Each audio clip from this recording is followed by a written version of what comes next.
Lactic acid ना muscle cramps करता है ना, याद है मसल क्रैम्प्स, इस पे क्वेश्चन आते हैं काफी सारे।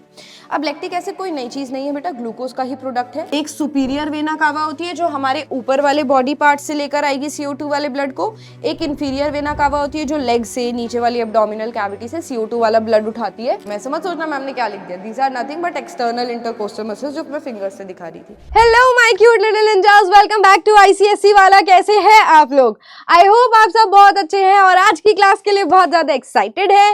Welcome back to Titan series. ये क्लास 9th के बच्चों के लिए एक सीरीज है जिसमें हम वन शॉट में मोस्टली चैप्टर्स कवर कर रहे हैं। मैं आपको बता देना चाहती हूँ कि जिससे पिछले वाला लेक्चर आपको मिला है स्केलेटन मूवमेंट एंड लोकोमोशन, बेटा स्किन भी उसी के अंदर है, तो दोनों चैप्टर्स कहीं ना कहीं आप एक साथ पढ़ सकते हो, इसलिए दोनों को मर्ज करके आपको वन शॉट मिला है जिसमें आपका टाइम भी सेव होगा और आपकी दोनों चैप्टर्स की रिविजन भी एक साथ हो जाएगी। You will be happy to know, glad to know कि उसी के साथ हमने क्वेश्चन प्रैक्टिस भी उसके अंदर करी हुई है। तो बच्चे स्किन का अगर आप वेट कर रहे हो तो skin skeleton movement and locomotion के साथ ही मर्ज करके गया हुआ है, ठीक है। अगर उसका भी टाइटल चेंज नहीं हुआ है तो आप देख लेना, मैं उसका टाइटल चेंज करा देती हूँ। आज जो हम चैप्टर करने वाले हैं that is the respiratory system. The respiratory system के अंदर आप parts of respiration, types of respiration पढ़ते हो, कौन कौन से रेस्पिरेशन के टाइप्स हैं, और बेटा आप ह्यूमन रेस्पिरेटरी सिस्टम पढ़ते हो। उसके बाद हम देखेंगे कुछ स्टेप्स ऑफ रेस्पिरेशन, यानी कि रेस्पिरेशन कहाँ कहाँ हो रहा है, उसके क्या स्टेप्स हैं, क्या सीक्वेंस है, कुछ टाइडल वॉल्यूम्स पढ़ेंगे और लास्ट में बेटा कुछ एक्सपेरिमेंट्स देखें। तो इतने में ही हमारा चैप्टर खत्म हो जाएगा। बट स्टार्ट में हमेशा आपको बेसिक से कराती हूँ, ठीक है। तो सबसे पहले we are going to start with कि क्या होता है रेस्पिरेशन, जो हम पहले भी प्लांट फिजियोलॉजी में पढ़ चुके हैं, but again we will start with what is respiration. Okay, ready? Respiratory system.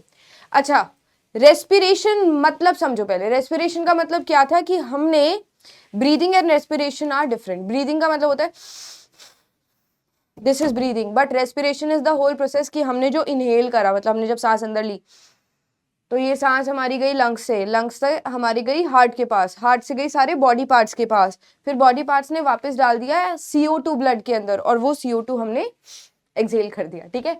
So this is respiration. अब रेस्पिरेशन के अंदर जो सेल के पास हम कौन सी रेस्पिरेशन करते हैं? सेल्यूलर रेस्पिरेशन करते हैं, क्योंकि हमारी सेल तक गैसेस गई हैं। गैसेस कौन सी गई है? ऑक्सीजन गैस गई है।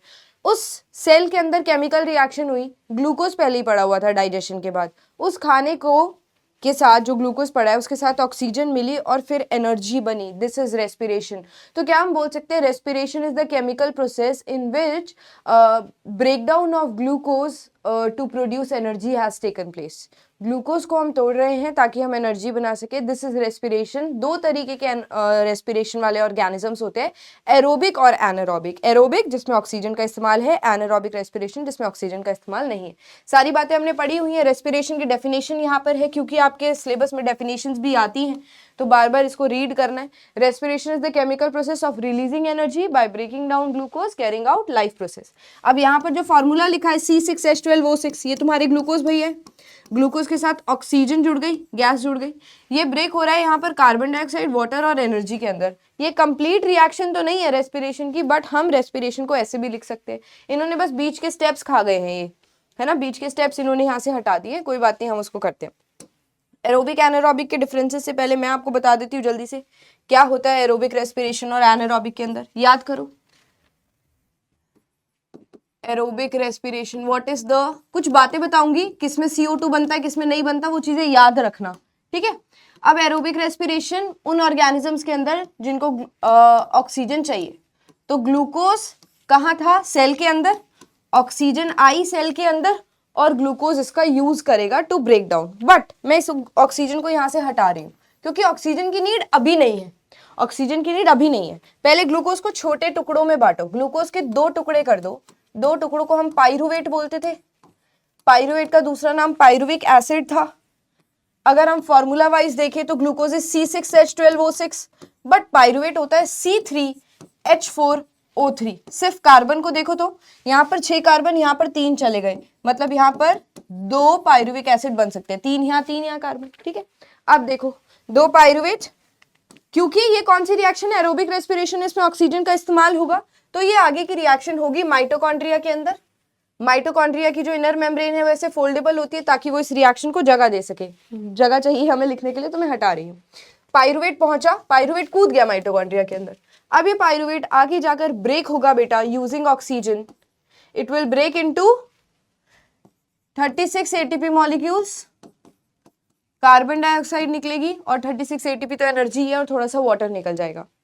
इस रिएक्शन को जो माइटोकॉन्ड्रिया के अंदर हो रही है इसको हम क्रेब्स साइकिल का नाम देते हैं। सीनियर क्लासेस में जाओगे तो क्रेब्स साइकिल डिटेल में पढ़ोगे। क्रेब्स साइकिल में ऑक्सीजन की रिक्वायरमेंट पड़ी है, एटीपी मॉलिक्यूल क्रेब्स साइकिल के बाद निकले हैं। नाउ इसकी भी बात कर ले, ग्लूकोज जो पाइरुवेट में टूटा, इस रिएक्शन को ग्लाइकोलाइसिस बोलते हैं। ये रिएक्शन साइटोप्लाज्म में हो रही होती है सेल के।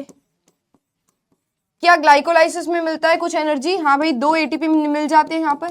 तो मैंने आपको बताया था कि अगर पूरी रिएक्शन में एटीपी पूछे जाए तो 38 लिखेंगे, ग्लाइकोलाइसिस के बाद 2, और सिर्फ अगर क्रेब्स साइकिल में पूछा जाएगा तो 36 ATP. Done? So this is whole aerobic respiration. Glucose is breaking down into pyruvate and then breaking down to produce energy. Now let us talk about in us only. अच्छा चलो anaerobic की बात करते हैं पहले, अभी अस की बात नहीं करते, anaerobic respiration की बात करते हैं। So anaerobic respiration in one in which oxygen is not required. ठीक है, सेम रहेगा पहला स्टेप इसके अंदर, ग्लूकोज टूटेगा पाइरुवेट के अंदर, यानी कि ग्लाइकोलाइसिस हुआ ही हुआ है। पाइरुवेट में भी 2 एटीपी निकल जाते हैं, ठीक है, and this is taking place in cytoplasm. अब पाइरुवेट आगे जाकर माइटोकॉन्ड्रिया में क्या करेगा? माइटोकॉन्ड्रिया ऑक्सीजन रख ही नहीं रहा अपने पास, क्योंकि एनारोबिक रेस्पिरेशन की बात है। एनारोबिक रेस्पिरेशन में ऑक्सीजन की जरूरत ही नहीं पड़ेगी। एनारोबिक रेस्पिरेशन उन ऑर्गेनिजम्स के अंदर होती है जो कि बिना ऑक्सीजन के सर्वाइव कर जाएंगे, और कुछ छोटे छोटे ऑर्गेनिजम्स जैसे हमारे पेट में या स्मॉल इंटेस्टाइन में वर्म्स रहते हैं, वो वर्म्स बिना ऑक्सीजन के सारा काम कर रहे हैं, रेस्पिरेशन कर रहे हैं, ग्लूकोज को तोड़ रहे हैं, या फिर बिना ऑक्सीजन के कुछ बैक्टीरियाज रह जाते हैं। सबसे इंपॉर्टेंट एग्जांपल एनारोबिक रेस्पिरेशन का है सिंगल सेल्यूलर फंगस, जिसका नाम है ईस्ट, है ना। ईस्ट ऐसा काम करती है। अब देखो क्या हुआ, ईस्ट के अंदर क्या हो रहा होगा, ये भी एक यूनिसेलुलर ऑर्गेनिज्म है, ग्लूकोज तो इसके पास भी पहुंचा, खाने सारे ऑर्गेनिजम्स के पास पहुंचते हैं, तो ग्लूकोज को इसने तोड़ दिया पाइरुवेट के अंदर, ठीक है। फिर आगे इसने क्या किया, आगे इसने मजेदार चीज बना दी। मजेदार चीज क्या बना दी? इसने बना दी अल्कोहल, ठीक है, इसने बना दिया अल्कोहल। कौन सा फॉर्मूला लिखेंगे, कौन सा अल्कोहल? इथेनॉल बना दिया, इथेनॉल, ठीक है। कभी कभी ना मीथेनॉल बनता है, देसी दारू होती है ना जो जिसको लोग पी के मर जाते हैं, न्यूज आती है सीधा घर पे कि भाई देसी दारू पी ली थी और वो मर गए, क्योंकि उसमें ना इथेनॉल की जगह मीथेनॉल बन जाता है। अब तुमने केमिस्ट्री में पढ़ा होगा, मीथेनॉल बहुत ही खतरनाक है, बहुत ही डेडली है, तो है तो अल्कोहल ही। मीथेनॉल इथेनॉल आसानी से कन्वर्ट हो सकते हैं, बन सकते हैं, तो अगर मीथेनॉल बन जाते तो अगर खराब दारू कोई पीता है तो सीधा ऊपर, दारू तो पीनी ही नहीं चाहिए, खराब दारू से तो सीधा सडन डेथ है। चलो आ जाओ इस पर, ग्लूकोज से पाइरुवेट, फिर बना इथेनॉल, और साथ में कार्बन डाइऑक्साइड यहाँ भी प्रोड्यूस हो जाता है। वैसे ना एनारोबिक रेस्पिरेशन में CO2 नहीं बनता है, बट यहाँ पर हम लिखेंगे CO2 is produce, give me 1 second, let me check. हाँ, CO2 बनेगा बेटा किसके अंदर? ईस्ट के अंदर, ठीक है। यही CO2 आप देखते हो जब केक बनता है, जब डोसा बनता है, तो हमें ना थोड़ा फ्लफीनेस चाहिए होती है। केक के अंदर छोटे छोटे छेद होते हैं, या जो आटा रेडी किया जाता है, डो रेडी किया जाता है, उसके अंदर बीच में स्पेसेस आ जाते हैं, तो वो फूल जाता है, वो इस कार्बन डाइऑक्साइड गैस की वजह से फूल जाता है, ठीक है। So ethanol, then carbon dioxide and 2 ATP निकलते हैं इसके अंदर, बहुत कम एनर्जी निकलती है। 2 ATP यहाँ निकले, 2 ATP यहाँ, टोटल एनर्जी बनती नहीं है, बहुत ही कैंसल आउट हो जाती है, ठीक है। चलो, इथेनॉल अल्कोहल हो गया। अब ये अल्कोहल जो बना है, इस पूरी रिएक्शन को हम फर्मेंटेशन रिएक्शन बोलते हैं। ये अल्कोहल वाइन, बियर, विस्की, सारे अल्कोहलिक प्रोडक्ट्स बनाने के लिए यूज होती है ये reaction. This is fermentation reaction. क्या इसमें कुछ भी माइटोकॉन्ड्रिया के अंदर हो रहा है? नहीं, माइटोकॉन्ड्रिया में सिर्फ एरोबिक रेस्पिरेशन हो रही थी, जिसमें पूरी ऑक्सीजन का ब्रेकडाउन हो रहा था। अब ना अपने अंदर ही एक एनारोबिक रेस्पिरेशन की सिचुएशन क्रिएट हो जाती है। कैसे? जब हमने बहुत ज्यादा एक्सरसाइज कर ली, अब हमारे यहाँ बहुत ज्यादा भाग लिए, कुछ भी विग्रेस एक्सरसाइज कर लिए, तो हमारे मसल सेल्स के पास ऑक्सीजन की कमी हो गई, बेचारे मसल सेल्स। अब बिना ऑक्सीजन के वो कैसे काम चलाएंगे? वो एक अलग से रिएक्शन कर देते हैं। क्या रिएक्शन कर देते हैं? पहला स्टेप सेम रहेगा, ग्लूकोज को पाइरुवेट में तो तोड़ना ही तोड़ना है। कितने पाइरुवेट बन रहे हैं यहाँ पर? 2। ये वाला फर्स्ट स्टेप हमेशा सेम रहता है। आगे देखो, ये पाइरुवेट साइटोप्लाज्म में ही आगे जाकर ब्रेक होगा। ये पाइरुवेट आगे जाकर साइटोप्लाज्म में ही ब्रेक होने वाला है। क्या बनाएगा? एक नया प्रोडक्ट बनाएगा जिसको हम बोलते हैं लैक्टिक एसिड। बट यहाँ पर CO2 नहीं बनेगा, you have to remember this. यहाँ पर CO2 नहीं बनेगा, no CO2 will be produced here. यहाँ लिख दूं, नो CO2। मुझे कुछ ऐसा याद है कि शायद लास्ट वाली क्लास के अंदर जो आपको रिकॉर्डेड लेक्चर दिया था, उसमें शायद ये वाली चीज मैंने मेंशन नहीं करी थी, तो प्लीज इस चीज को करेक्ट कर लेना। कि कार्बन डाइऑक्साइड यहाँ नहीं बनेगा, लैक्टिक एसिड बनेगा और एनर्जी बनेगी, एटीपी बनेगा। ठीक है, अब ये लैक्टिक एसिड क्या है? लैक्टिक एसिड ना मसल क्रैम्प्स करता है ना, याद है मसल क्रैम्प्स, इस पे क्वेश्चन आते हैं काफी सारे। अब लैक्टिक एसिड कोई नई चीज नहीं है बेटा, ग्लूकोज का ही प्रोडक्ट है। लैक्टिक एसिड जो हमारे मसल सेल्स में स्टोर हो गया, जो कि अभी हमें दर्द दे रहा है, हम ऐसे मसाज करते हैं, यही लैक्टिक एसिड ग्लूकोज का फॉर्म है। लिवर इसी लैक्टिक एसिड को जरूरत पड़ने पे फिर से ग्लूकोज में चेंज कर सकता है। ठीक है, okay, so this is all about the 3 types of chemical reactions taking place in our environment. Anaerobic respiration हमारे अंदर हो रही है क्या? बिल्कुल हो रही है, जब लैक ऑफ ऑक्सीजन वाली सिचुएशन आ जाए। अब लैक ऑफ ऑक्सीजन वाली सिचुएशन है ना ये, तो हम इसको एरोबिक तो नहीं बोल सकते, इसलिए हम एनारोबिक के अंदर ही इसको काउंट कर लेते हैं। अब आ जाओ जल्दी से डिफरेंसेस के ऊपर। टेबल बनी हुई है एरोबिक और एनारोबिक के बीच में। Requires oxygen takes place in cytoplasm and mitochondria. Anaerobic respiration सिर्फ साइटोप्लाज्म में होती है। जो सबस्ट्रेट है, सबस्ट्रेट क्या है? ग्लूकोज, जिसके ऊपर रिएक्शन हो रही है, उसका पूरा का पूरा ऑक्सीडेशन हो जाता है, तभी तो हमारे पास इतनी सारी एनर्जी बनती है। बट एनारोबिक रेस्पिरेशन के अंदर पूरा ऑक्सीडेशन नहीं हुआ बेटा, तभी हमारे पास पूरी एनर्जी नहीं बनती। एंड प्रोडक्ट्स इसमें CO2 और वाटर है। इसमें एंड प्रोडक्ट्स क्या है? Ethyl alcohol and CO2। अच्छा, इसमें देखो 38 ATP बने थे, इसमें 2 ATP मॉलिक्यूल्स बने थे, इसमें किलो कैलोरीज में भी लिखा हुआ है। हार्मफुल सब्सटेंसेस नहीं बनते एरोबिक रेस्पिरेशन के अंदर, इसमें बने थे harmful substances, ethyl alcohol. Ethyl alcohol is another name for ethanol. Then यहाँ पे नीचे लिखी हुई है केमिकल रिएक्शन, किलो कैलोरीज में भी लिखा हुआ है। What is the formula of ethanol? C2H5OH, C2H5OH। अब क्या प्लांट्स में क्या हो रहा है? प्लांट्स भी रेस्पिरेशन करते हैं, हमें पता है। प्लांट्स फोटोसिंथेसिस भी करते हैं, प्लांट्स रात को रेस्पिरेशन करते हैं। तो अब प्लांट्स जो रेस्पिरेशन कर रहे हैं उनके अंदर क्या बन रहा है? Product of glucose break down in lactic, sorry यहाँ पर हम बात करें एनिमल्स की। ग्लूकोज ब्रेक डाउन हुआ लैक्टिक एसिड में और इसमें कार्बन डाइऑक्साइड नहीं बना। जब लैक्टिक एसिड बन रहा है तो हीट एनर्जी भी 38 ATP नहीं बनती है, काफी कम बनती है। यहाँ पर आ जाओ, प्लांट्स के अंदर ग्लूकोज ब्रेक डाउन हुआ इथेनॉल के अंदर एंड कार्बन डाइऑक्साइड के अंदर, release heat energy is more. क्या ये 2 नंबर का क्वेश्चन आप कर पाएंगे? कुछ नया नहीं है बेटा इसके अंदर, बस प्लांट्स में बता रहे। एनारोबिक रेस्पिरेशन हमारे अंदर भी एक सिचुएशन बन गई और प्लांट्स के अंदर भी एक सिचुएशन बन गई। जब प्लांट्स के अंदर एनारोबिक रेस्पिरेशन है तो ये ईस्ट वाला काम ही कर रहे हैं, बट एनिमल्स के अंदर अगर एनारोबिक रेस्पिरेशन बन गई तो क्रैम्प्स वाला लैक्टिक एसिड बन रहा है। Next, now parts of respiration. सबसे पहले हमें क्या करना है? रेस्पिरेशन प्रोसेस स्टार्ट करना है अगर, तो सबसे पहले हम ब्रीदिंग करेंगे।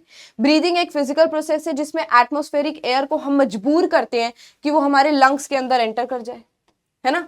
या फिर डिफ्यूजन भी हो सकता है। अगर अमीबा है वो कैसे लेगा गैसेस को? बेटा बाहर ऑक्सीजन ज्यादा है, इसने ऑक्सीजन को अंदर लिया, ग्लूकोज से ऑक्सीजन को मिलाया और बहुत सारा ATP बनाया। CO2 बना था वेस्ट प्रोडक्ट। CO2 बाहर के कंपैरिजन में अमीबा के अंदर ज्यादा होगा, अमीबा के अंदर ज्यादा होगा, तो फिर CO2 डिफ्यूज कर जाएगी आउटर एनवायरनमेंट में। तो छोटे ऑर्गेनिजम्स के अंदर स्किन के सरफेस से या ये जो यूनिसेलुलर ऑर्गेनिजम्स हैं इनके अंदर डायरेक्टली डिफ्यूजन की हेल्प से गैसेस का अंदर बाहर हो सकता है। हमारे अंदर डिफ्यूजन पॉसिबल नहीं है क्योंकि हमारे अंदर सारा का सारा स्किन के अंदर सब कुछ प्रोटेक्टेड पड़ा हुआ है, तो एयर को कोई जगह ढूंढनी पड़ेगी। हमारे अंदर भी गैसेस का डिफ्यूजन तो होगा, बट कहाँ होगा? एल्वियोलाई के अंदर, हमारे लंग्स के एल्वियोलाई के अंदर। तो उसके लिए गैसेस को अंदर भी तो जाना पड़ेगा ना बेटा। तो हम क्या करते हैं? ब्रीदिंग करते हैं। ये एक फिजिकल प्रोसेस है जो कि जिसमें हम एयर को मजबूर करते हैं कि एयर हमारे अंदर चली जाए। ये भी हमें डिटेल में पढ़ना है कि किस तरीके से हमने एयर को मजबूर करा हमारे अंदर जाने के लिए। Lungs expand, external intercostal muscles contract, याद है वो सब? डायफ्राम, इन सब के साथ क्या होता है? इनहेलेशन और एक्सहेलेशन के टाइम पर 2-3 नंबर का डिफरेंस आ सकता है इस क्वेश्चन के अंदर, that what is the difference between inhalation and exhalation. करेंगे, उस बात पर आते हैं। यहाँ पर आओ, पहले सबसे पहले पार्ट्स ऑफ रेस्पिरेशन में ब्रीदिंग पढ़ लिया। दूसरा है गैसियस ट्रांसपोर्ट। कैसे हुआ गैसियस ट्रांसपोर्ट? देखो जल्दी से इसको रीड करते हैं, फिर मैं डायग्राम बनाऊंगी, मेरा फेवरेट काम। The oxygen absorb by the blood in the lungs is carried by the RBCs as oxyhaemoglobin by the help of arteries, and carbon dioxide from the tissues is transported to the lungs by means of veins। 2 तरीके से CO2 का transport होता है, bicarbonates की form में, और थोड़ा बहुत RBCs भी कर देते हैं काम। आगे क्या है? फिर है ये वाला डायग्राम, और फिर है टिश्यू रेस्पिरेशन, और फिर है सेल्यूलर रेस्पिरेशन। चलो एक एक करके मैं तुम्हें बताती हूँ। इस डायग्राम पर लेके आने से पहले यहाँ पर क्या ब्रीदिंग प्रोसेस के लिए लेट्स ड्रॉ लंग्स बनाऊं, या फिर चलो लंग्स बना लेती हूँ, या फिर एल्वियोलाई बनाती हूँ। यहाँ पर एल्वियोलाई है। एल्वियोलाई किसका पार्ट है? लंग्स का पार्ट है। तो कोई पर्सन है, उसने अपने अंदर एयर को इनहेल कर लिया, ठीक है। एयर कहाँ जाएगी? लंग्स के अंदर जाएगी, लंग्स के अंदर क्या पड़े हुए हैं बेटा, एल्वियोलाई पड़ा हुआ है। मान लो ये मैंने एक एल्वियोलाई को बड़ा सा बना लिया यहाँ पर तुम्हें समझाने के लिए। अब एल्वियोलाई की जो वॉल है वो बहुत ही पतली होती है और उसके अंदर बहुत ज्यादा ब्लड वेसल्स का सप्लाई होता है। तो मान लो ये पूरी दीवार तुम्हें दिख रही है बलून जैसी, और मैंने उसमें तुम्हें ब्लू कलर की सारी ब्लड वेसल्स दिखाती, ठीक है। अब आई थी एयर अंदर, एयर आई थी अंदर, एयर आ गई, घुस गई यहाँ पर, एयर आ गई। अब जो रेड, अभी इसकी बात करना, रेड कलर से क्या दिखा रहे हैं हम, आर्टरीज दिखा रहे हैं। आर्टरीज के अंदर या जो रेड ब्लड, यहाँ पर रेड ब्लड सेल्स पड़े हुए हैं ब्लड के अंदर, उनके अंदर हीमोग्लोबिन होगा। हीमोग्लोबिन सारी गैसेस से मिलता है। तुमने वो मीम देखा है, एक बंदा होता है वो सबसे हैंडशेक करता है बट अपने बेस्ट फ्रेंड को गले लगाता है। तो सेम यहाँ पर हो रहा है कि जो हीमोग्लोबिन है वो सबको हाई हेलो कर देगा, बट वो बाइंड किसके साथ करेगा, ऑक्सीजन के साथ बाइंड करेगा। ये एक वीक बॉन्ड होना चाहिए। मतलब वीक बॉन्ड, तुम कहोगे मैम स्ट्रांग होना चाहिए, ये तो बेटा वीक इसलिए होगा क्योंकि इसको बाद में ऑक्सीजन छोड़ना भी तो है, सारे सेल्स को ऑक्सीजन वापस भी तो देना है, तो it is going to be a weak bond, ठीक है। हीमोग्लोबिन ज्वाइन कर गया ऑक्सीजन के साथ, क्या बोलेंगे इसको, ऑक्सी हीमोग्लोबिन, शॉर्ट फॉर्म में लिख रही। अब ये ऑक्सी हीमोग्लोबिन बन चुका है, ये यहाँ से निकला, ब्लड वेसल से निकला। अब ये कहाँ जाएगा, हमारे हार्ट के पास जाएगा। ये हार्ट की लेफ्ट साइड है और ये हमारे हार्ट की राइट साइड है, ठीक है। Now what will happen, the blood is oxygenated. यहां पर आया लेफ्ट एट्रियम के अंदर, फिर लेफ्ट वेंट्रिकल के अंदर, और लेफ्ट वेंट्रिकल से चला गया आओर्टा की हेल्प से सारे बॉडी पार्ट्स के पास, सारे सेल्स के पास, ठीक है। तो सारे सेल्स को इसने, हीमोग्लोबिन आया, मान लो ये ब्लड वेसल है, यहां पर HbO2 आया है, ऑक्सी हीमोग्लोबिन, इसने ऑक्सीजन सारे सेल्स को डिलीवर कर दी। अब इन सेल के अंदर रेस्पिरेशन होगा, बताओ होगा कि नहीं होगा। इन सेल के अंदर, मान लो ये सेल को मैंने बड़ा बना लिया, इनके पास ग्लूकोज था, इन्होंने ग्लूकोज को पहले ब्रेक किया पाइरुवेट के अंदर, इन्होंने ग्लूकोज को पहले ब्रेक किया पाइरुवेट के अंदर, और फिर पाइरुवेट आगे जाकर ATP बना लेगा। यही तो रेस्पिरेशन हो रहा है। क्योंकि ये रेस्पिरेशन सेल के अंदर हो रही है, इसको सेल्यूलर रेस्पिरेशन बोल सकते हैं। ब्रीदिंग, जो रेस्पिरेशन है उसके 4 पार्ट्स है, ब्रीदिंग, देन आपका ब्रीदिंग के बाद क्या था, गैसियस ट्रांसपोर्ट। ये गैसियस ट्रांसपोर्ट ही हुआ है, ऑक्सीजन का ट्रांसपोर्ट अभी तुमने पढ़ लिया है, ब्रीदिंग, गैसियस ट्रांसपोर्ट, उसके बाद तुम्हारा सेल्यूलर टिश्यू रेस्पिरेशन, फिर सेल्यूलर रेस्पिरेशन। तो पूरा हम रेस्पिरेशन इसी के अंदर पढ़ सकते हैं। सबसे पहले ब्रीदिंग हुई, ऑक्सीजन अंदर लिया, यहाँ पर क्या हुआ अभी, गैसियस ट्रांसपोर्ट, किस फॉर्म में गैसेस का ट्रांसपोर्ट होना है, ऑक्सीजन और CO2 दोनों का पढ़ना है, अभी हमने ऑक्सीजन का पढ़ा है।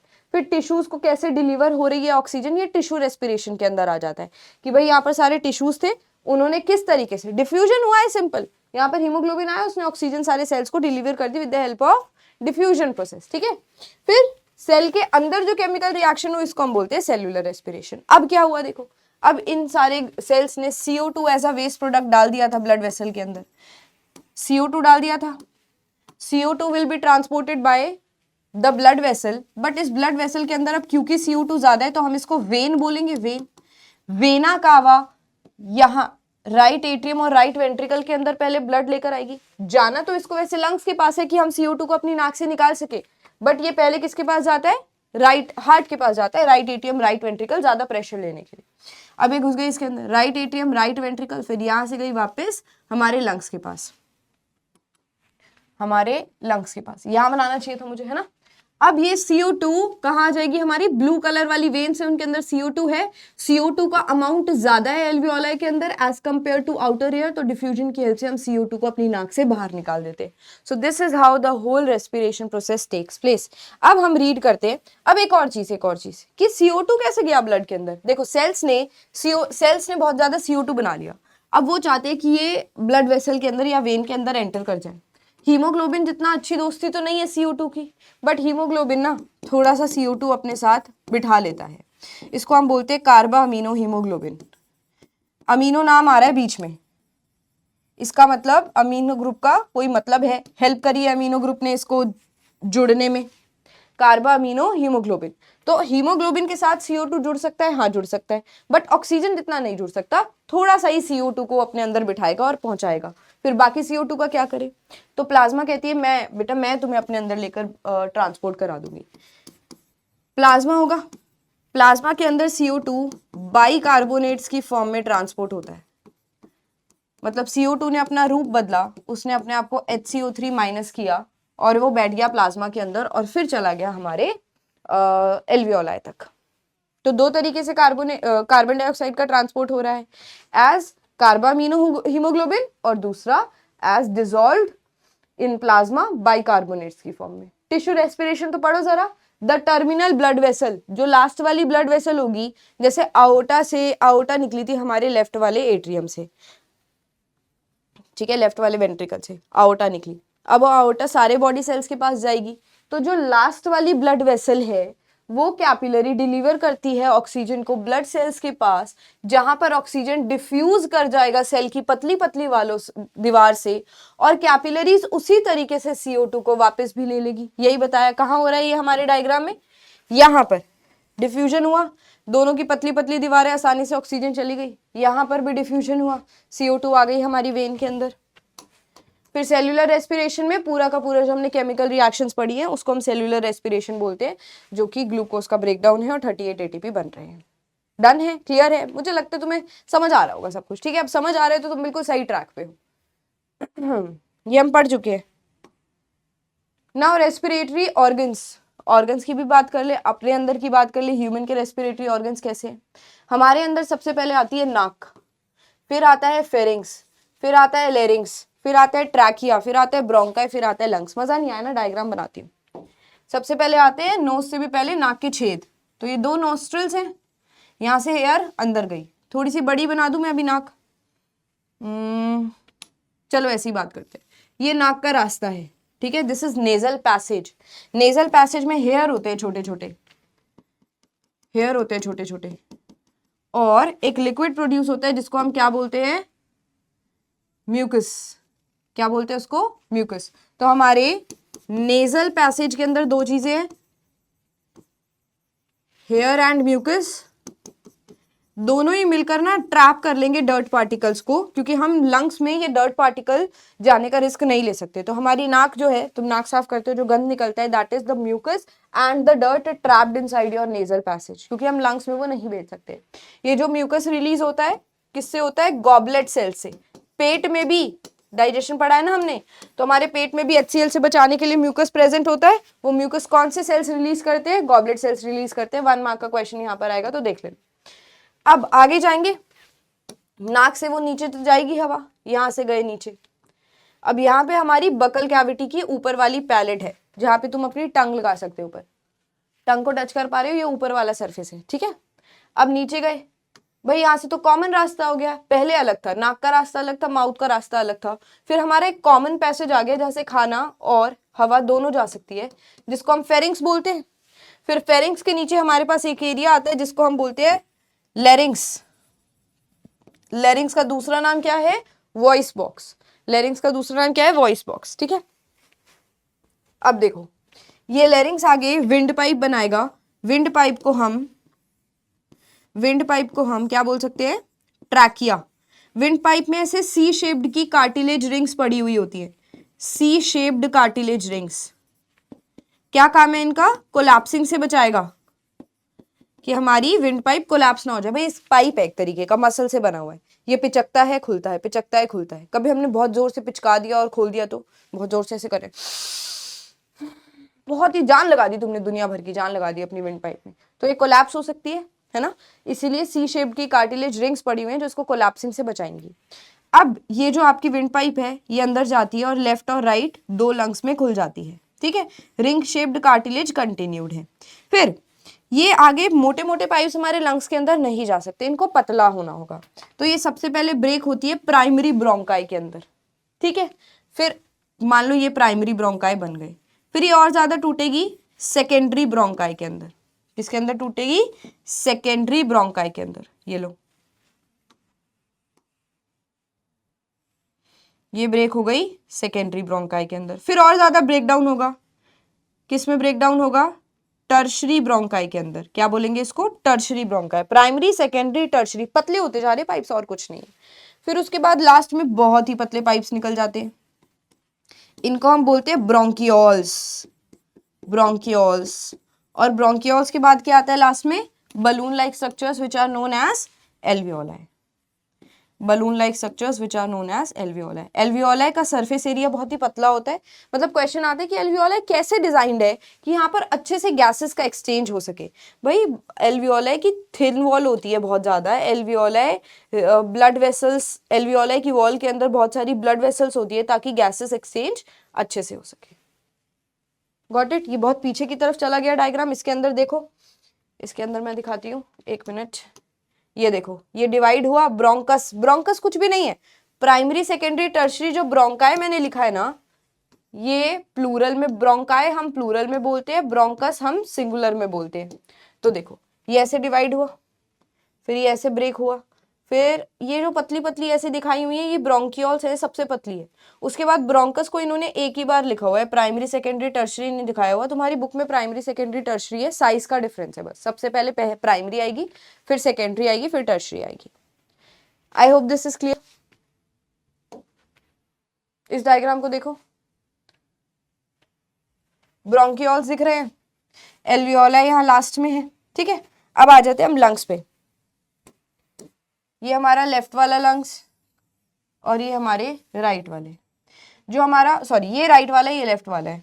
जो आपका लेफ्ट वाला लंग होता है उसको थोड़ी सी ना हार्ट को एडजस्ट होने के लिए जगह देनी पड़ती है, तो ये थोड़ा सा ना अंदर से कट जाता है, थोड़ा सा ब्रेक हो जाता है, मतलब छोटा होता है साइज में। जैसे कि ये देखो, यहाँ पर ये जो जगह है ये हमारे हार्ट को दी गई है, तो हार्ट को ये यहाँ पर रखेगा। इस एरिया को हम क्या बुलाते हैं? Cardiac notch. कार्डियक मतलब heart, notch is a cut piece, तो कार्डियक नॉच, ठीक है। लंग्स को अपने ऊपर, लंग्स का वेट संभालने वाली एक टूम्ब शेप्ड मसल होती है जिसको हम बोलते हैं डायाफ्राम। Diaphragm, right. अब लंग्स की बाउंड्री की बात करें तो लंग्स की दो बाउंड्रीज हैं बेसिकली। एक जो बिल्कुल लंग्स के साथ चिपकी हुई है, बिल्कुल चिपकी हुई होती है ये लंग्स के साथ, इसको हम क्या बोलेंगे? Visceral pleura. जो बिल्कुल लंग्स के साथ चिपकी हुई है, विसरल प्लूरा। फिर एक होती है इसके बाहर, क्योंकि वो बाहर की तरफ है तो इसको हम बोलते हैं पेराइटल प्लूरा। Parietal pleura. अगर अलग से बात नहीं करनी, सिर्फ कवरिंग की बात करनी है तो हम बोल सकते हैं प्लूरल मेम्ब्रेन। तो हार्ट की बाउंड्री जो, सॉरी हार्ट नहीं, लंग्स की जो बाउंड्री है उसको हम क्या बोलेंगे? Pleural membrane. जो बिल्कुल लंग्स के साथ चिपकी हुई है वो विसरल और बाहर की तरफ पेराइटल, ठीक है। अब इसके अंदर एक फ्लूइड भरा हुआ है, एक इसके अंदर फ्लूइड भरा हुआ है। इस फ्लूइड को हम क्या बोलते हैं? Pleural fluid. Pleural fluid. तो नाम याद करने में दिक्कत तो नहीं है, सारे नाम रिलेटेड हैं। प्लूरल फ्लूइड है, क्लियर? अच्छा, अब देखो लंग्स को प्रोटेक्ट करने के लिए कौन सी स्केलेटन आएगी? रिब्स आती हैं, यहां से शुरू हो जाती है। 12 पेयर होते हैं रिब्स के। मैं यहां बनाऊं तो ज्यादा ठीक रहेगा, है ना। ये रही हमारी रिब्स, 12 पेयर होते हैं, ठीक है। 6 लेफ्ट साइड, सॉरी 12 पेयर, तो 12 इस साइड और 12 इस साइड, टोटल हो गई 24। अब ये तो मैंने रिब्स बनाई है। रिब्स के बीच में मसल्स होती है। जो मसल्स आपको बाहर से दिख जाए उसको हम बोलते हैं एक्सटर्नल इंटरकोस्टल मसल। रिब्स के बीच में मसल्स हैं जिनका नाम है इंटरकोस्टल मसल्स। जो बाहर की तरफ होंगे उनको बोलोगे एक्सटर्नल इंटरकोस्टल मसल्स, जो अंदर की तरफ होंगे उनको बोलेंगे इंटरनल इंटरकोस्टल मसल्स, ठीक है। तो अब ये मसल्स का नाम इसलिए जरूरी है, जब हम इनहेलेशन और एक्सहेलेशन पढ़ रहे हैं तो हमें पता होना चाहिए किस टाइम पे किसका कॉन्ट्रैक्शन हो रहा है और कौन सी मसल का रिलैक्सेशन हो रहा है। कुछ रह तो नहीं है इसके अंदर, सारी लेबलिंग्स हम पढ़ चुके हैं, ठीक है। Blood supply to the lungs, we have done this, फिर भी हम इसको रीड करते हैं। राइट ऑरिकल बना दूं यहां पर, ये राइट वाला है और ये लेफ्ट वाली साइड है। राइट ऑरिकल की बात हो रही है, यानी कि CO2 वाले ब्लड की बात हो रही है। लिखा हुआ है deoxygenated blood received in it from the body passes into the right ventricle. Vena cava ने CO2 वाला blood right auricle, right ventricle के अंदर डाल दिया और फिर वो यहां से बाहर कहां जाता है? हमारे लंग्स के पास चला जाता है। किसकी हेल्प से? पल्मोनरी आर्टरी की हेल्प से। किसकी हेल्प से जाता है? पल्मोनरी आर्टरी की हेल्प से जाता है। Is this clear? एक मिनट देना मुझे, कुछ चेक कर रही हूँ।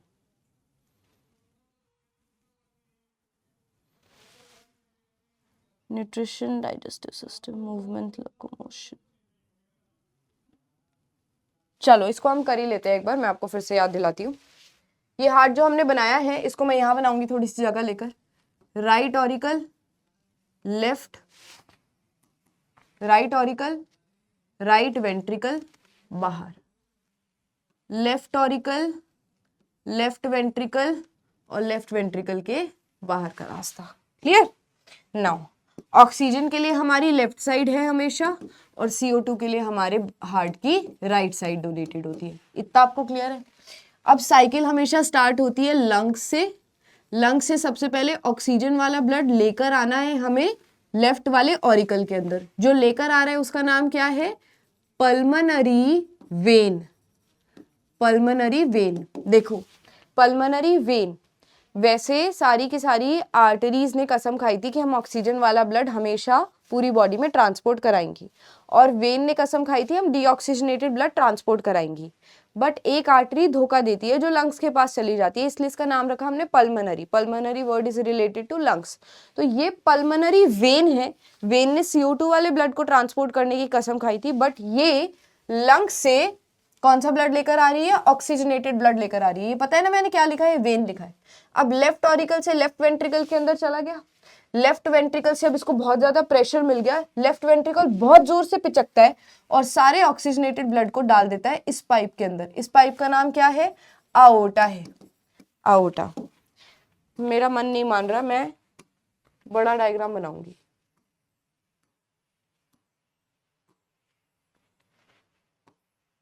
बस हो गया, टाइम वेस्ट नहीं होगा, डोंट वरी।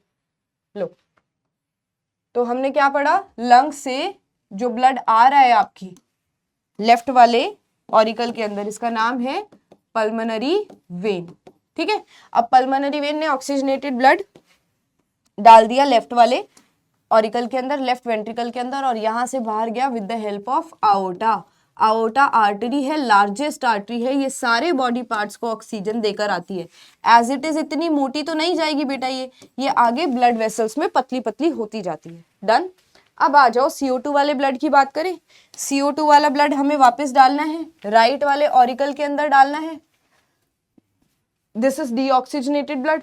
कौन लेकर आएगा राइट वाले ऑरिकल के अंदर इस ब्लड को?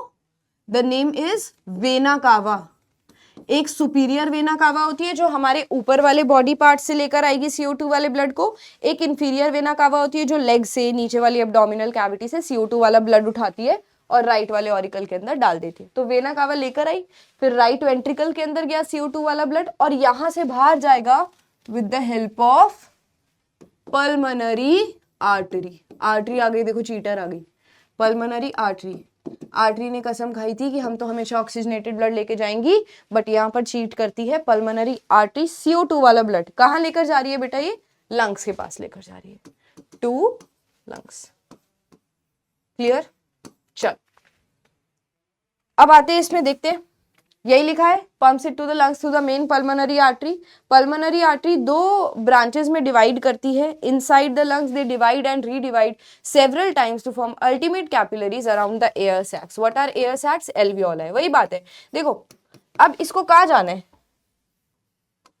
इसको कहाँ जाना है? पल्मनरी आर्टरी को लंग्स के अंदर जाना है। तो बेटा ये कैपिलरी बहुत पतले पार्ट्स में डिवाइड करेगी ताकि ये लास्ट में एल्वियोलाई तक पहुंच सके। यही लिखा हुआ है। Then veins arising from these capillaries join and rejoin to form main pulmonary vein from each lung which pour the oxygenated blood into the left auricle of the heart. अब ये देखो और अच्छी बात लिखी है इसने। पल्मनरी आर्टरी ने CO2 वाला ब्लड दे दिया। अब आई है पल्मनरी वेन की बारी। पल्मनरी वेन की बारी। पल्मनरी वेन यहीं से निकलेगी, ये लंग से यहीं से निकलेगी। तो बहुत सारी ऐसी पल्मनरी वेन्स जुड़ती हैं, पतली पतली कैपिलरीज जुड़ती हैं और एक बड़ी सी पल्मनरी वेन बना लेती है। यही पल्मनरी वेन है जो left side oxygenated blood left auricle के अंदर, लेफ्ट वेंट्रिकल के अंदर और फिर हमारे बॉडी पार्ट्स के पास।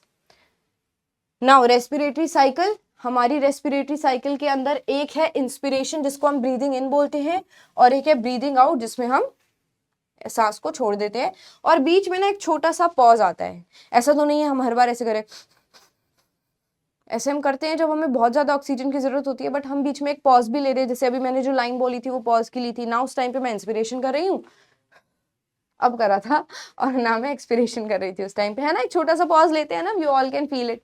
तो नॉर्मल एडल्ट्स के अंदर, यहाँ से बनेंगे 1 मार्क के एमसीक्यू। नॉर्मल एडल्ट्स के अंदर ब्रीदिंग रेट कितना है, 12 से 18 ब्रेथ पर मिनट, 1 मिनट में 12 से 18 बार।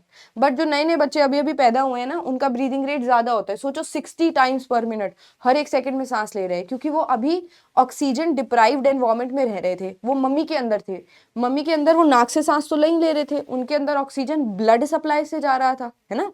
तो क्योंकि वो अभी अभी एयर के अंदर आए हैं, तो एयर के साथ अडेप्टेशन बनाना चाहते हैं, तो तेज तेज सांस लेते हैं ताकि जल्दी से उनकी बॉडी अडेप्ट कर ले। रेस्पिरेशन कैसे करते हैं, slight increase in the carbon dioxide content in blood increases the breathing rate. अगर मैं बहुत ज्यादा CO2 वाले, अरे तुम खुद ही इसका एग्जाम्पल ले लो ना, अगर हम किसी बहुत ज्यादा सफोकेटेड एरिया में है जहाँ पे सांस नहीं आ रही है, तो हम तेज तेज करना शुरू कर देते हैं। वेंटिलेशन नहीं है घर में, तो बोलते हो ना सांस नहीं आ रहा, फिर ऐसे तेज सांस लेते हो। तो अगर हमारे ब्लड के अंदर CO2 कंटेंट ज्यादा है, तो वो आपको फोर्स करता है कि भाई तेज तेज सांस लो, बॉडी के अंदर CO2 ज्यादा हो गया, ऑक्सीजन की कमी हो गई है। Now what is the difference between inspiration and expiration. ये आपको याद है, मेन मैंने लेक्चर में बताया था, सारा खेल जो है वो एयर प्रेशर का है। हम हवा अंदर लेकर जा रहे हैं, तब हमारे लंग्स एक्सपैंड नहीं करते हैं, हम पहले लंग्स को एक्सपैंड कराते हैं, तब जाकर एयर को मौका मिलता है हमारे लंग्स में एंटर करने का। इतनी बात समझ आई। तो ये वाली हमारी कैविटी थोरैसिक कैविटी है, यहाँ पर डायफ्राम होगा, डायफ्राम के ऊपर लंग्स पड़े हुए हैं, और डायफ्राम के नीचे एब्डोमिनल कैविटी पड़ी हुई है, ठीक है।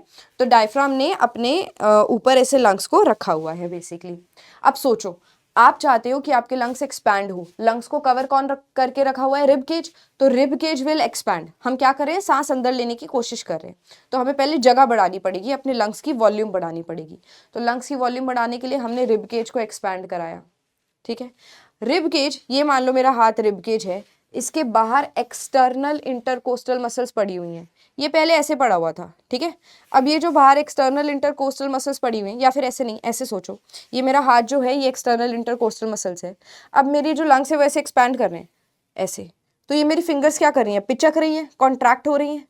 तो अब ध्यान रखना, जब भी हम इंस्पिरेशन कर रहे हैं, सांस अंदर ले रहे हैं, रिब केज आगे की तरफ ही गया, देखो लंग्स भी यहाँ लगे हुए हैं, वो आगे की तरफ ही जाएंगे, बट रिब्स के बीच में जो फिंगर्स जैसी एक्सटर्नल इंटरकोस्टल मसल्स हैं वो कॉन्ट्रैक्ट करेंगी, और मेरी तरफ जो तुम्हें नहीं दिख रहा, इस तरफ इंटरनल इंटरकोस्टल मसल्स क्या करेंगी, एक्सपैंड करेंगी। डन। अब लंग्स जो हैं वो एक्सपैंड कर गए, लंग्स ने ज्यादा जगह ले ली है, नीचे डायफ्राम पड़ा हुआ है, लंग्स ऐसे फूलता जा रहा है, बेटा ऐसे भी फूलेगा ऐसे भी फूलेगा, तो डायफ्राम पिचक जाता है। डायफ्राम ऐसे पड़ा हुआ था पहले मंदिर जैसा, अब ऐसे पिचक गया। तो अब क्या क्या हो रहा है इंस्पिरेशन के टाइम पर, देखो तो डायफ्राम बेचारा पिचक गया, कॉन्ट्रैक्ट कर गया, फ्लैट हो गया। उसके बाद एक्सटर्नल इंटरकोस्टल मसल्स, बाहर वाली मसल्स पिचक गई, कॉन्ट्रैक्ट कर गई, यही लिखा है। इंटरनल इंटरकोस्टल मसल्स का उल्टा होगा, रिलैक्स करेंगी। रिब केज और स्टर्नम, रिब केज और स्टर्नम बीच वाली जो बोन थी, पढ़ा था ना, तो रिब केज और स्टर्नम बाहर की तरफ मूव करेंगे। उसके बाद volume of thoracic cavity increase करेगी, जो यहाँ अंदर सारी थोरैसिक कैविटी उसकी वॉल्यूम हमने बढ़ा दी। अब वॉल्यूम हमने बढ़ा दी, बाहर एयर पड़ी हुई है, एयर को दिखा, ओहो इस इंसान के लंग्स के अंदर तो बहुत ज्यादा जगह है, क्यों ना मैं डिफ्यूजन कर लूं। तो एयर डिफ्यूजन की हेल्प से चली जाती है लंग्स के अंदर। तो एयर प्रेशर उल्टा होगा, वॉल्यूम बढ़ गई है हमारी लंग्स की, तो प्रेशर वहां कम होगा ना। यही तो हमारा मकसद था कि हम हमारे लंग्स की किसी तरीके से वॉल्यूम बढ़ा दें, प्रेशर कम हो जाएगा, तो बाहर वाली एयर ज्यादा प्रेशर की वजह से हमारे लंग्स के अंदर एंटर कर जाएगी, तो एयर फंस गई हमारे जाल में। Decreases inside thorax and lungs, हमारे कैविटी के अंदर और लंग्स के अंदर एयर प्रेशर कम हो जाता है। एयर मूवमेंट, बाहर प्रेशर ज्यादा हो गया, जिसकी वजह से एयर हमारे लंग्स के लो प्रेशर की तरफ खींची चली जाती है। भाई यही होता है ना, air pressure, high air pressure की तरफ से मूवमेंट होती है लो एयर प्रेशर की तरफ, वही करवाया हमने। सब कुछ उल्टा होगा एक्सपिरेशन के अंदर। अब हमने लंग्स को वापस, अब हम चाहते हैं CO2 हमें बाहर निकालना है, तो अंदर एयर प्रेशर ज्यादा करना है बाहर के कंपैरिजन में।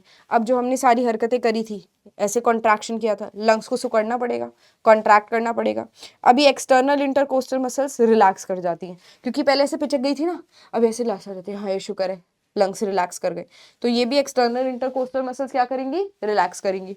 बट बेचारी अंदर वाली इंटरनल कोस्टल मसल्स सब पिचक जाएंगी, कॉन्ट्रैक्ट करेगी, ये तो एक्सपिरेशन कराएंगी। अब लंग्स नीचे और इनवर्ट की तरफ मूव कर जाते हैं, और volume of thoracic cavity decrease करेगी, तभी एयर प्रेशर बढ़ेगा, एयर प्रेशर अंदर बढ़ गया, लंग्स धक्का मार के बाहर निकल जाएगी और हम सांस को बाहर छोड़ देंगे। यही लिखा हुआ है बेटा, रीड इट, डिफरेंसेस आ सकते हैं। उसके बाद very important concept that is capacities of the lungs. बहुत ही आसान है, मैं याद कराती हूँ, मजा आएगा। चलो सारे करेंगे, हम सारे एक साथ करेंगे, ठीक है। सबसे पहले आ रहा है टाइडल वॉल्यूम। ये ना नॉर्मल एयर है जो आप चलते फिरते ले लेते हो और छोड़ देते हो। चलते फिरते थोड़ी सी सांस ले रही थी, थोड़ी सी सांस छोड़ दी, 500 ml, थोड़ी सी ली, थोड़ी सी छोड़ी, 500 ml है।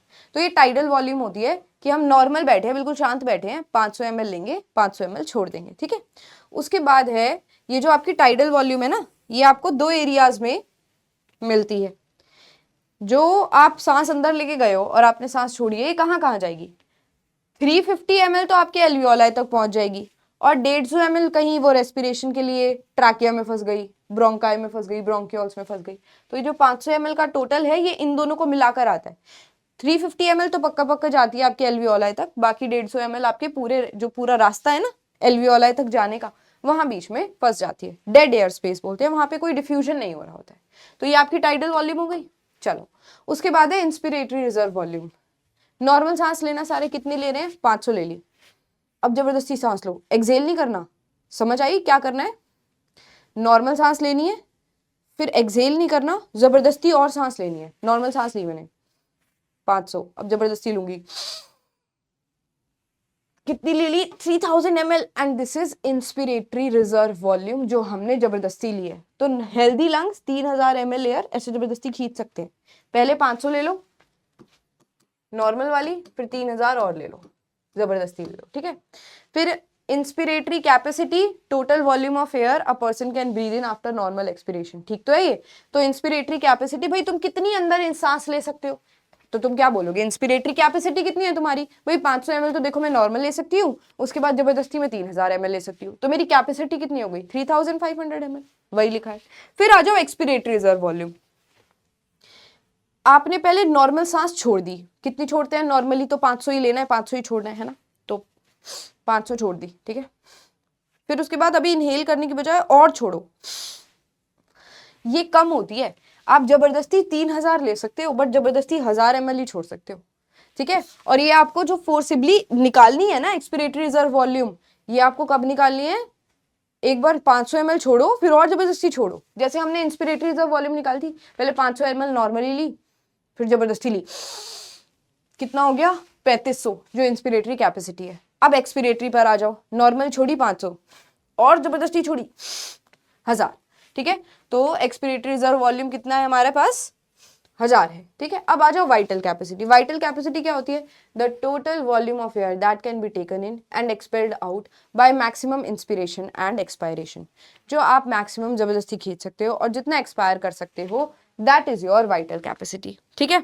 तो 500 ही हम ले सकते हैं और खींच सकते हैं, 500 ही रहेगी। जो 500 आपने अंदर ली, वही 500 आपने बाहर फेंकी, जो अंदर ली वही बाहर फेंकी, तो 500 तो ये ले लो।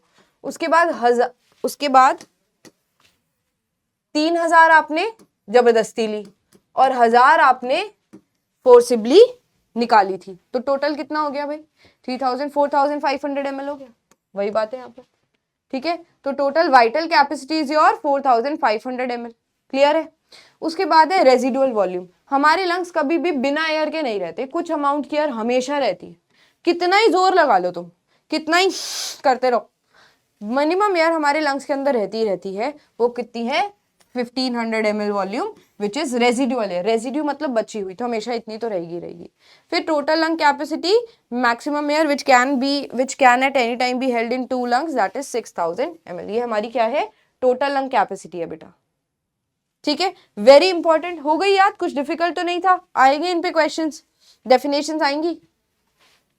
फिर है inspired air versus expired air. जरा देखो तो, जो आपने एयर अंदर ली है और जो एक्सपायर्ड ली है, उसमें डिफरेंसेस क्या है? भाई पहला डिफरेंस तो ये होगा, जो सांस हमने अंदर लिया उसमें ऑक्सीजन ज्यादा होगी, और जो हमने एक्सहेल करी है उसमें CO2 ज्यादा होगी। तो देखो, quality wise the expired air differs from the inspired air. It contains less oxygen. जो एक्सपायर्ड एयर है उसके अंदर कम ऑक्सीजन होगा, ज्यादा कार्बन डाइऑक्साइड होगा, ज्यादा वाटर वेपर होंगे।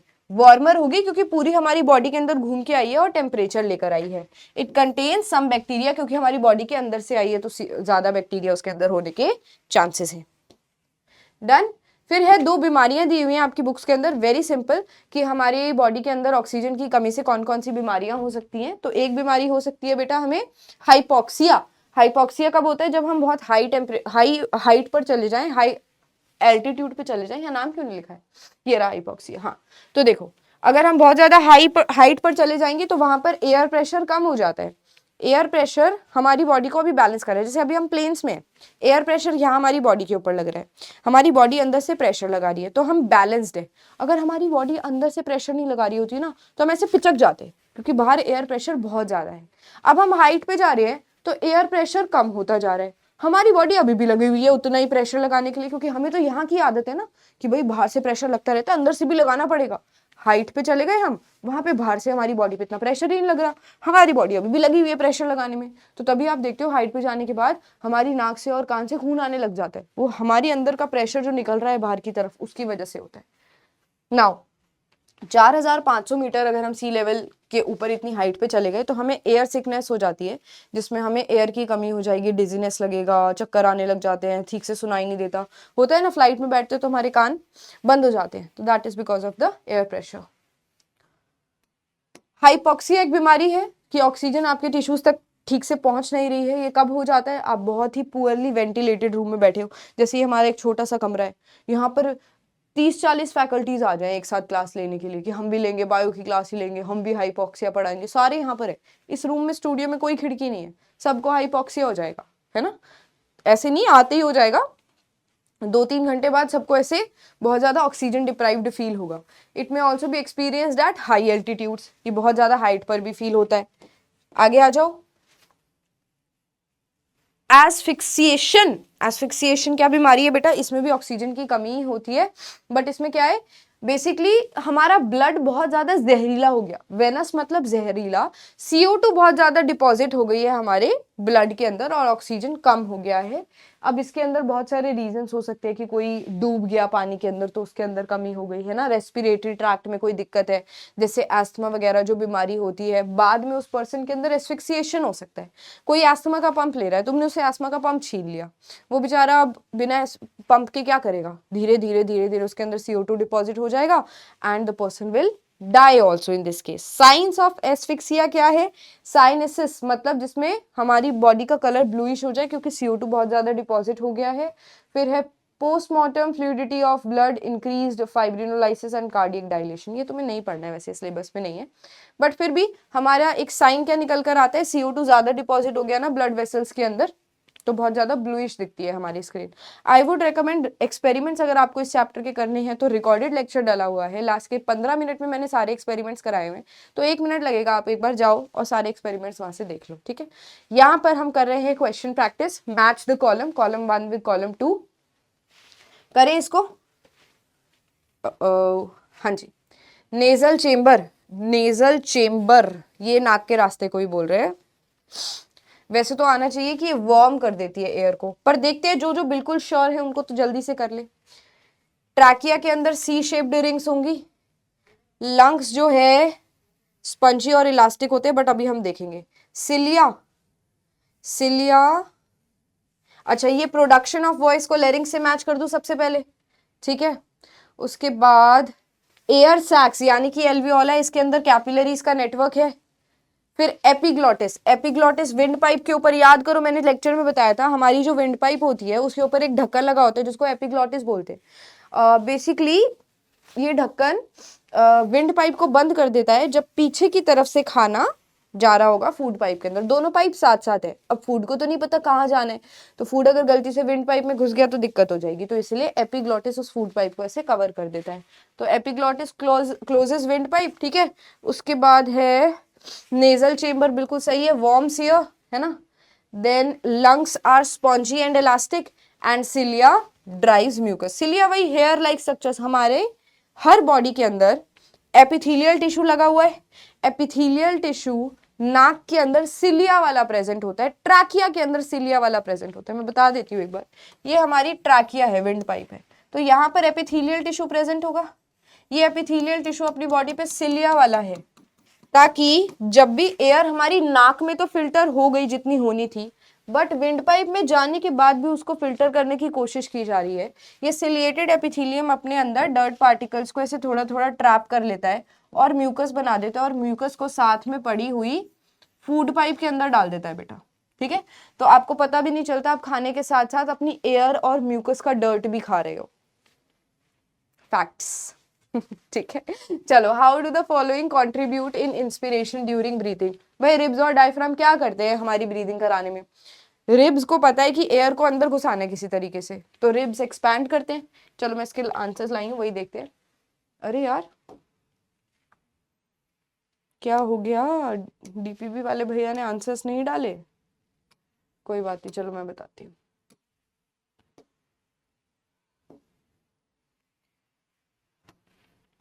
रिब्स विल एक्सपैंड, तो तुम ही लिख लोगे।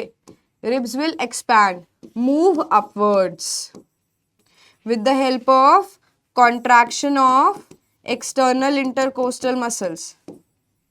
External intercostal muscles, EICM। ऐसे मत सोचना मैम ने क्या लिख दिया, these are nothing but external intercostal muscles, जो मैं फिंगर से दिखा रही थी। तो रिब्स के अंदर ये होगा, ये हरकत करने के बाद रिब्स ने लंग्स का जो है एयर प्रेशर कम कर दिया, so that outside air with high air pressure can move inside the lungs. This physics law is known as Boyle's law. ऐसे ही बता रही, पूछा नहीं जाएगा। Diaphragm, diaphragm is a tomb like muscular organ which is supporting the lungs. So whenever the lungs are expanding, तो इस बेचारे diaphragm को जगह नहीं मिलेगी, ये भी नीचे की तरफ आएगा, डायफ्राम विल फ्लैटन, और कॉन्ट्रैक्ट भी लिख सकते हो। बट जैसे ही लंग्स अपनी ओरिजिनल पोजीशन पे जाएंगे तो ये डायफ्राम भी रिलैक्स कर जाएगा। Can you right the answer, can you form the answer? Let's move to the next question. Mention any 2 points of difference in the quality of inspired and expired air. We have just done it, still write it down.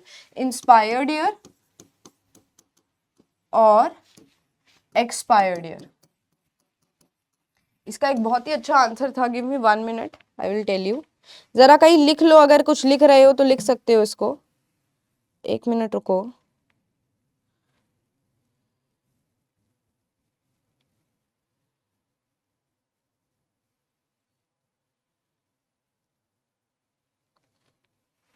Inspired air के अंदर ज़्यादा oxygen होगी और expired air के अंदर ज़्यादा carbon dioxide होगी। Inspired air के अंदर लेस वाटर वेपर होगा, एक्सपायर्ड एयर के अंदर ज़्यादा वाटर वेपर होगा, बस इतना ही लिखा हुआ है। हाँ, एक चीज़ जो मुझे बतानी है, दैट इज, रुको तो, एक चीज़ मुझे बतानी है।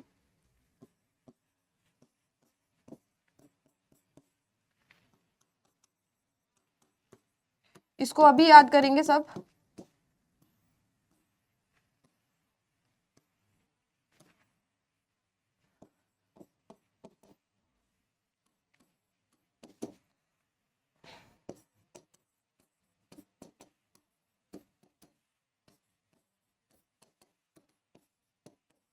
देखो बहुत ही आसान है, मैं याद कराती हूँ, मैंने आसान कर दिया है, यहाँ पे वैसे और पॉइंट्स में लिखा हुआ था, पर कोई नहीं, ये आंसर भी तुम्हारा चल जाएगा। अब इंस्पिरेशन लिखा है, यहाँ पर एक्सपिरेशन लिखा है। ऑक्सीजन की बात करते हैं। जब अपने सांस ली, हमारे एयर में 21% ऑक्सीजन है, तो वो सारी परसेंट वाली ऑक्सीजन हमारे अंदर तो जाएगी, है ना। तो जितनी भी आपने एयर ली है, हमेशा उसका 21% हिस्सा ऑक्सीजन ही बनाएगा। तो आपने मान लो चाहे 500 ml ऑक्सीजन ली, चाहे आपने 3000 ml ऑक्सीजन एयर ली, सॉरी ऑक्सीजन नहीं, चाहे आपने 500 ली या आपने 3000 ml ली, उसका 21% हमेशा ऑक्सीजन को ही फिक्स रहेगा। तो 21% ऑक्सीजन हम फिक्स लेते हैं, हमारे एनवायरमेंट में इतनी होती है। एक जगह लिखा हुआ था 20.96%, तो it's okay, that is nearly equal to 21%। फिर हमने एक्सपिरेशन के टाइम पर 16% एक्सपायर किया है, क्योंकि बाकी देखो 4% हमने 16% एक्सपायर किया, कम हो गई, ज्यादा ली थी, कम एक्सहेल करी थी, इसलिए हम बोलते हैं कि हम रिलीज नहीं करते ऑक्सीजन को। बट वैसे तो कर रहे हैं, कम कर रहे हैं, जितना हमने ली थी उतना एक्सहेल नहीं कर रहे। CO2 पे आ जाओ। जब हमने इनहेल करा था ना, तो सिर्फ 0.04% हमारे एयर के अंदर CO2 प्रेजेंट होती है, इतनी कम अमाउंट में होती है बेसिकली। जब हमने एक्सेल किया तो ये सीधा आ गई 4% के ऊपर, तो 0.04% और 4%, तो इसीलिए हम बोलते हैं कि हम इनहेल करते हैं ऑक्सीजन को और एक्सेल करते हैं CO2 को। ये भी हो रहा है बट कम अमाउंट में हो रहा है, तो हमने एक ही स्टेटमेंट बना दी, बट अब तुम बड़े हो गए हो, ICSE के बच्चे हो, तो तुम्हें ये नंबर्स भी याद होने चाहिए। नाइट्रोजन की भी बात कर ली, गई तो थी हमारे एयर के साथ अंदर, है ना, ऐसा तो नहीं हमने यहाँ पर फिल्टर लगा दिया नाइट्रोजन नहीं जाएगी, ऐसा तो नहीं हो सकता है। नाइट्रोजन हमारे एयर में सबसे ज्यादा होती है 79%, जब हमने एक्सेल किया तो थोड़ी सी फालतू नाइट्रोजन भी चली गई 79.6%। ये याद कर लो बस। आओ आगे।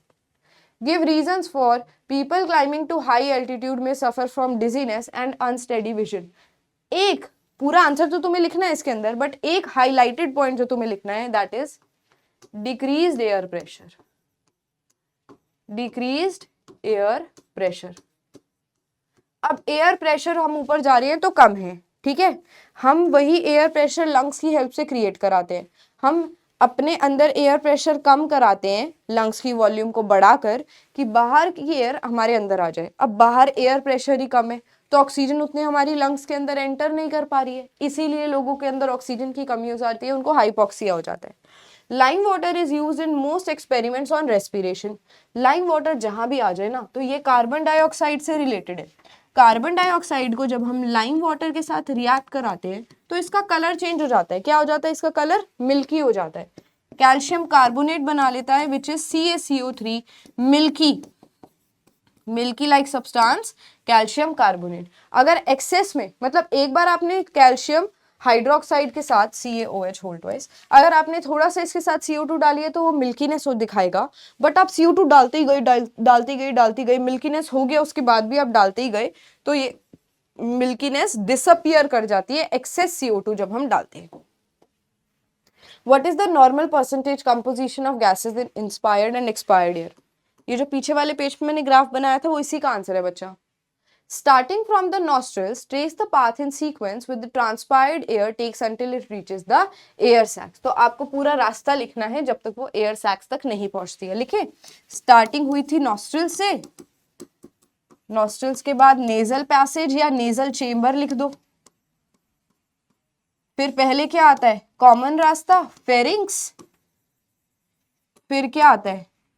लेरिंग्स, वॉइस बॉक्स, फिर लेरिंग्स के बाद आपकी क्या आएगी? ट्रैकिया, ट्रैकिया का दूसरा नाम है विंड पाइप, फिर primary, secondary, tertiary, bronchi, bronchi के बाद ब्रोंकियोल्स, और ब्रोंकियोल्स के बाद लास्ट में एल्वियोलाई, जिसको एयर सैक्स भी बोलते हैं। क्लियर है? This is the flow chart.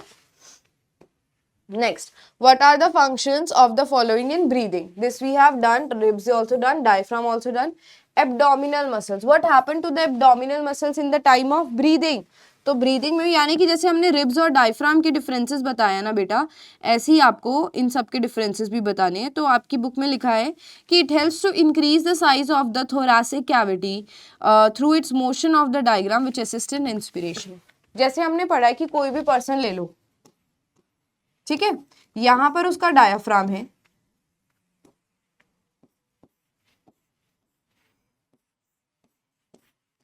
यहाँ पे उस पर्सन की ये डायफ्राम मसल है, इसके ऊपर यहाँ लंग्स पड़े हुए हैं और नीचे this area is known as abdominal cavity. तो उसने पूछा है कि एब्डोमिनल मसल्स का क्या फंक्शन होता है।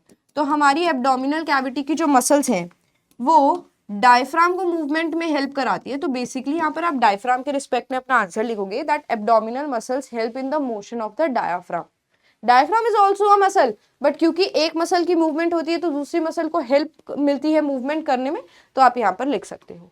नेक्स्ट देखो, given alongside is a diagrammatic sketch of part in lungs, name the parts named as 1 to 4। ये कौन सा डायग्राम है पहले तो ये बताओ, ये कौन सा डायग्राम है? ये बेसिकली आपके एल्वियोलाई का डायग्राम है। यहाँ पर रेस्पिरेशन हो रहा है। मैं आपको ये डायग्राम एक बार दिखा भी देती हूँ जो आपकी बुक में है, so that we can revise, जो हमने सेल्यूलर रेस्पिरेशन में पढ़ा था। अच्छा, ये रहा, ये है वो डायग्राम, ठीक है। इसी पर क्वेश्चन आया हुआ है, बुक वाला डायग्राम है, आ सकते हैं ऐसे questions. Now this is what your alveoli, 1 alveoli, और ये जो पिंक और सुंदर सी आपको पिंक कलर की दिख रही है this is your blood vessel, ठीक है। अब क्योंकि ये रेड कलर से ऑरेंज कलर से जो भी दिखाया है यहाँ पर ऑक्सीजनेटेड ब्लड आया है, oxygenated blood in red blood cells के साथ कंबाइन करने वाला है। तो ये जो येलो कलर की आपको एयर दिख रही है किसके साथ ट्रैप कर गई, रेड ब्लड सेल्स के साथ ट्रैप कर गई। क्योंकि यहीं पर जो वेन आई थी वो CO2 को एक्सहेल भी करा रही है, तो देखो इसने CO2 को एल्वियोलाई के अंदर डाल दिया और CO2 वाली एयर आपकी बाहर चली गई। यहां से पढ़ो इसको, blood low in oxygen high in carbon dioxide concentration, blood low in carbon dioxide concentration, high in oxygen concentration. इस दीवार का क्या नाम है, ये कैपिलरी है, ब्लड कैपिलरी। ये आपकी एल्वियोलाई की दीवार है, एल्वियोलस वॉल। यहां पर डिफ्यूजन हो रहा है ना। आ जाए क्वेश्चन के ऊपर, आ जाते हैं।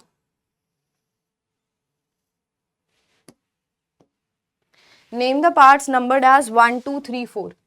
तो 1 विल बी और ये ब्लड कैपिलरी की वॉल है, या सिर्फ ब्लड कैपिलरी भी लिख देंगे तो गलत नहीं है, ब्लड कैपिलरी लिख देते हैं। सेकंड क्या है आपका, ये गोले गोले जो आपके दिखाए हुए हैं, what is this second, second is your red blood cells. Third क्या है आपका, third is blood itself, slash करके प्लाज्मा भी डाल सकते हैं। फोर्थ क्या है आपका, alveoli. Done. Next is what do the arrows 5 and 6 indicate. Fifth और सिक्स्थ एरो जो दिखा रहा है वो क्या दिखा रहा है बेटा, फिफ्थ और सिक्स्थ दिखा रहा है डिफ्यूजन ऑफ CO2 गैस। क्योंकि लंग्स एल्वियोलाई के अंदर हम वापस तो CO2 ही भेजेंगे। अगर एरो ब्लड कैपिलरी के पास होते, अगर एरो उल्टे होते तो हम ऑक्सीजन दिखा रहे होते, इजंट इट। बट अभी एरो हमारे बाहर की तरफ जा रहे हैं, तो हम फिफ्थ और सिक्स्थ को क्या दिखा सकते हैं, डिफ्यूजन हो रहा है कार्बन डाइऑक्साइड का। क्लियर है, चलो next. Now this is another structure based question जिसमें पूरा डायग्राम आपको दिया हुआ है और उसके बेस पर क्वेश्चंस पूछे गए हैं। डायग्राम नहीं भी दिख रहा तो कोई बात नहीं, 2 मिनट और, ठीक है। Now listen, identify the organ and the organ system. What is this organ? These are lungs and the system is respiratory system. उसके बाद है label the guidelines as 1 to 6। क्या टाइम हो गया बच्चों, ओके 7:30 हुआ अभी तो, चलो ठीक है। 1 2 3 4 5 6, so you have to label everything. चलो जल्दी जल्दी करते हैं। ऑर्गन आपने पहचान लिया, लंग्स है, ऑर्गन सिस्टम रेस्पिरेटरी सिस्टम है। 1 is the trachea, please note it down somewhere. 1 is trachea. Second is ये इनसाइड वाली एयर है आपकी लंग्स की, यहां पर बात हो रही है, दिस इज, तो ये अंदर की तरफ जा रहे हैं तो दिस इज योर लंग्स। फिर थर्ड क्या है आपका, ब्रोंकाई। फोर्थ क्या है आपका, ये आपको अगर दिख नहीं रहा तो ये फोर्थ ना गोले गोले दिखा रहा है बेसिकली बेटा, ये रिब केज का कनेक्शन है फोर्थ नंबर पे। यहाँ पे इन्होंने मसल्स को काट दिया, मसल्स नहीं स्केलेटन को काट दिया ताकि आपके लंग्स अच्छे से दिख सके। तो यहाँ जो आपको ब्लू कलर की लाइनिंग दिख रही है, what is that, this is rib cage basically. तो फोर्थ आपका रिब केज है। Then fifth one this muscular shape, this is diaphragm and no this is not diaphragm, this is the abdominal this is the thoracic cavity। यहाँ पर ये cavity है, खाली जगह है, और नीचे जो 6th कलर का आपको दिख रहा है that is your abdomen, not abdomen, diaphragm। 6th one is diaphragm and जो 5th दिख रहा है that is the cavity। cavity का मतलब क्या होता है, empty space, तो that is the thoracic cavity और empty cavity found। ठीक है, क्लियर है। रिब केज हो गया, ब्रोंकस हो गया, लेफ्ट लंग हो गया, right. Here now next, what are the advantages of C shaped cartilaginous ring found in the structure. तो इस स्ट्रक्चर में तो इतने अच्छे से नहीं दिखाई है, बट फिर भी हम इमेजिन करेंगे जो यहाँ पर सी शेप्ड कार्टिलेज रिंग है उसका क्या फायदा है। C shaped cartilage rings prevents from the collapsing of the trachea.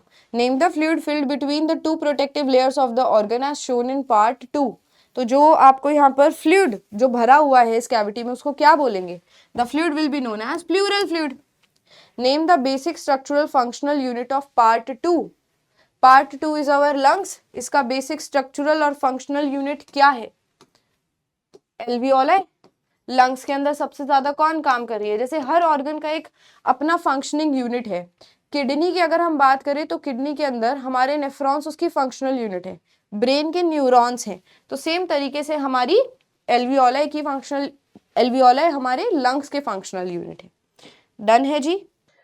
सो बच्चों योर चैप्टर इज फिनिश्ड। बहुत ही जल्दी देखो हमने 1 शॉट में सारी चीजें कवर करते हुए सब क्वेश्चन प्रैक्टिस करते हुए इंपॉर्टेंट चीजें देखी हैं। एंड ये चैप्टर काफी इंपॉर्टेंट है, बट हमने सारे हाइलाइट्स इसके कवर कर लिए। आप अगर डिटेल में सब कुछ देखना चाहते हो तो बैच में हमने सब कुछ ऑलरेडी कंप्लीट किया है ना। रेडियंट बैच हमारा काफ़ी पहले स्टार्ट हो चुका है क्लास 9 के लिए। बट अगर आप चाहते हो कि आप अभी सारे डिटेल में रिवीजन लेक्चर्स देखना चाहते हो तो आप बैच के सारे लेक्चर्स अभी भी बैच लेकर देख सकते हो, ठीक है। सो आई होप आपको समझ आया होगा। कमेंट्स में ऑरेंज वाले हार्ट जरूर भेज देना और लिख देना अपने लिए निंजाज ओपी। And take care of yourself बच्चों। मैं मिलूंगी आपसे अगले लेक्चर में। Bye bye.